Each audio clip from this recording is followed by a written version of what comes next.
जब से भाजपा को धोखा देते हुए शिवसेना ने कांग्रेस और राकांपा के साथ गठबंधन किया है, उद्धव ठाकरे के नेतृत्व वाली शिवसेना एक ऐसी मुसलमान समर्थक पार्टी बन गई है जिसकी कभी हिंदू हृदय सम्राट बाला साहेब ठाकरे ने कल्पना भी नहीं की थी।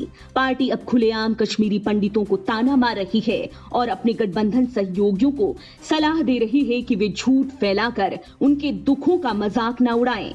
आधिकारिक तौर पर ये कहा जा सकता है कि शिवसेना कांग्रेस 2.0 में तब्दील हो गई है, जबकि उसका मुखपत्र सामना नेशनल हेराल्ड 2.0 सारी हदें पार करते हुए शिवसेना ने जो अब किया है उससे बाला साहेब ठाकरे करा रहे होंगे।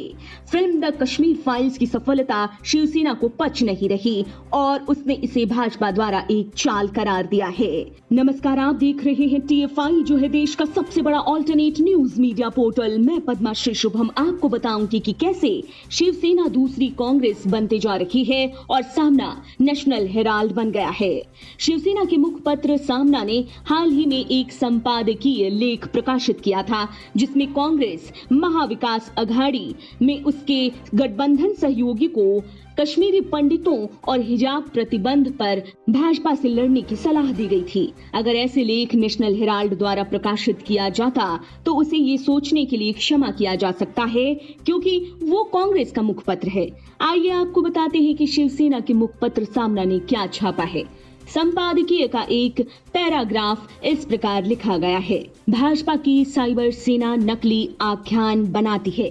भाजपा नेताओं ने बंगाल और महाराष्ट्र में ऐसे आख्यान सामने रखे लेकिन वे काम नहीं कर सके। यहाँ तक कि अखिलेश यादव भाजपा के खिलाफ अच्छी लड़ाई लड़ी।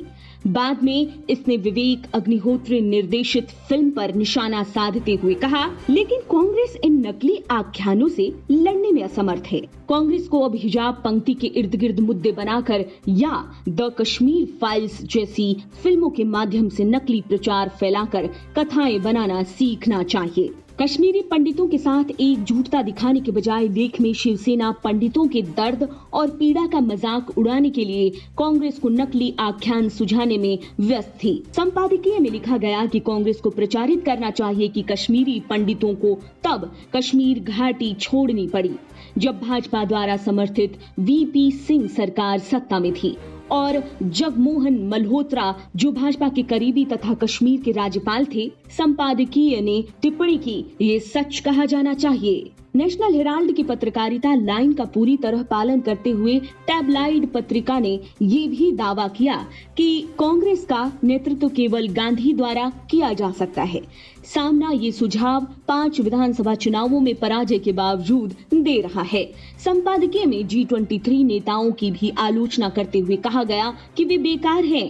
पिछले कुछ वर्षों से कांग्रेस के G23 नेता ही पार्टी के भीतर तर्क की एकमात्र आवाज रहे हैं।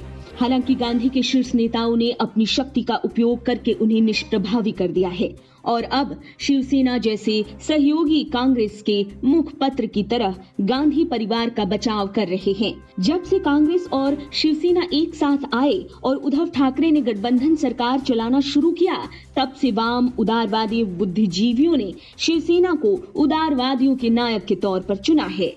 जो पार्टी कभी हिंदुओं के लिए खड़ी थी वो अब एक विभाजनकारी, ध्रुवीकृत और कुछ हद तक एक इस्लामवादी समर्थक पार्टी बन गई है। उद्धव ठाकरे इस भ्रम में हैं कि शिवसेना की राजनीतिक किस्मत उनके मूर्खतापूर्ण बयानों, गांधी परिवार के प्रति वफादारी और मुस्लिम तुष्टीकरण से बदल जाएगी, पर पार्टी को हिंदुत्व समर्थक से मराठी समर्थक तक ले जाने और मुस्लिम तुष्टीकरण के उनके प्रयास के कारण होने वाली भारी क्षति का सामना कर सकती है।